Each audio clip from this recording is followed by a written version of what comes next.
Vamos a coordinar con el estudio de los compuestos orgánicos, desarrollando sus características, y para eso la diferencia de compuestos orgánicos e inorgánicos. Aquí en la pizarra está solamente las propiedades físicas y químicas que vamos a diferenciar uno del otro. No están detalladas, en la guía está detallada, así que búsquenlo en la guía. Vamos rápidamente. El estado físico. El estado físico de los compuestos orgánicos en la naturaleza normalmente están gas líquido, por supuesto sólido, pero la mayoría está gas líquido.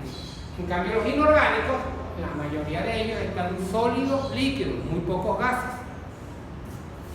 Vamos con el punto de fusión y el punto de ebullición. Los compuestos orgánicos tienen el punto de fusión y el punto de ebullición relativamente bajos, 300, 200, 100 grados, 40 grados. En cambio, los inorgánicos, el punto de fusión y ebullición es relativamente alto, 500, 600, 700, 800 grados.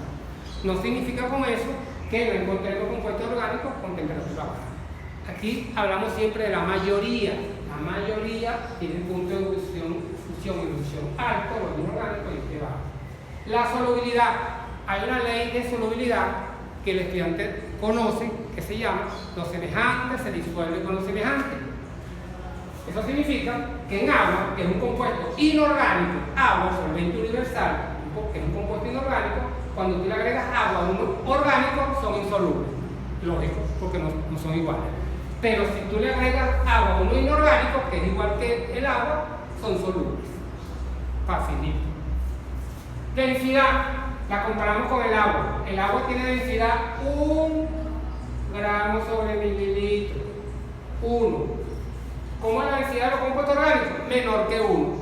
Si tú agregas agua en un compuesto orgánico, no se disuelve y el compuesto orgánico queda arriba porque es menos denso, y el agua queda abajo porque es más denso. Por eso que cuando los derrames de petróleo, que son compuestos orgánicos, el petróleo queda flotando porque es menos denso que el agua que queda abajo. Los inorgánicos tienen una densidad mayor que 1. La volatilidad, muy importante. Volatilidad, capacidad que tiene una sustancia líquida de pasar a gas lentamente por acción de la energía solar.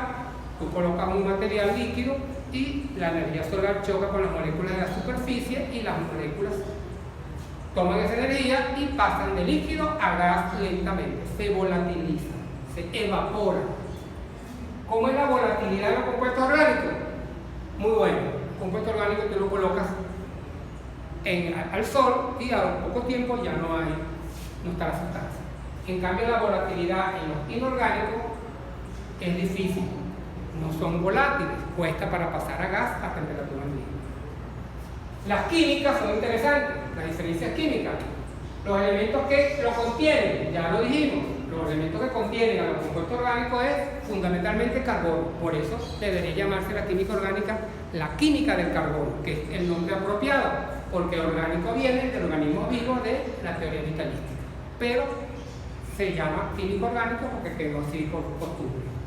El elemento principal, como dije, es carbono, forma las cadenas de carbono acompañado del hidrógeno y otros elementos: oxígeno, nitrógeno, fósforo, azufre, halógeno. En cambio, los elementos que forman los compuestos inorgánicos son prácticamente todos los de la tabla periódica. Ciencia. Tipos de enlaces. Los orgánicos son enlaces covalentes, donde aquí vemos que este carbono con este carbono, este palito verde es un enlace covalente entre este carbono y este carbono. Los electrones de estos carbonos se comparten equitativamente y forman la unión, se llama covalente. En cambio, los inorgánicos, el tipo de enlace es iónico, donde hay transferencia de electrones y forman un catión, un anión, y eso forma una atracción electrostática. No hay covalencia ahí. Organización de los átomos. Como usted puede ver, en los compuestos orgánicos se organizan los átomos en cadenas, como lo dijimos ahorita: carbono, carbono, carbono, carbono. En los inorgánicos se organizan normalmente en binarios y ternarios. Binarios, dos átomos formando agua, hidrógeno, oxígeno, amoníaco, nitrógeno, hidrógeno, ácido clorhídrico, HCl, o ternarios, que son tres átomos que se unen: hidróxido de sodio, oxígeno y hidrógeno, básicamente. Por supuesto, hay sus excepciones. Los silicatos son cadenas de silicio, ¿verdad? Parecía lo de los carbonos, pero nada que ver con eso. Isomería, es interesante. La isomería en los orgánicos es positiva, ocurre. Aquí es muy raro. La isomería es muy sencilla.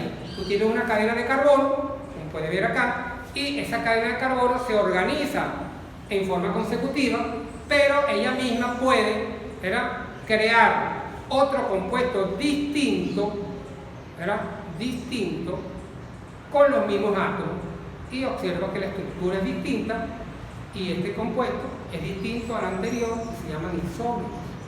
Eso ocurre en los compuestos orgánicos y por eso es que se multiplican por miles. Observe, puedo crear otra nueva molécula, que es otro isómero.